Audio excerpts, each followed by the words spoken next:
Welcome to Penrose Learning, where we make understanding easy. You start by signing into HackerRank so you can access the profile details you need. If you already have the public profile link, open it now. Once done, make sure you use a desktop browser for the full interface, because some fields are hidden on mobile. You should also keep the email or username you expect nearby, since you'll be comparing it to the account details. This helps you spot mismatches quickly and saves time. You now find the ID on the profile page. Look at the URL slug after HackerRank. The displayed username, and any public ID field in settings. These are the primary identifiers. While checking, verify the linked email and any OAuth connections in account settings, because they confirm ownership.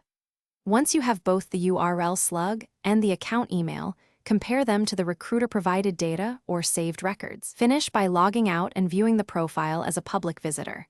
This confirms what external recruiters or teammates will see and ensures the public ID is visible. If the ID is missing or inconsistent, check your privacy settings first, because you may have hidden profile fields. If that doesn't help, contact HackerRank support and provide the username, email, and any relevant timestamps.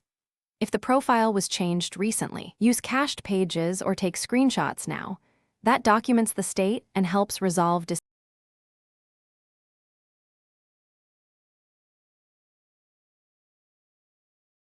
Thanks for watching. If this was helpful, leave a like and consider subscribing. See you next time.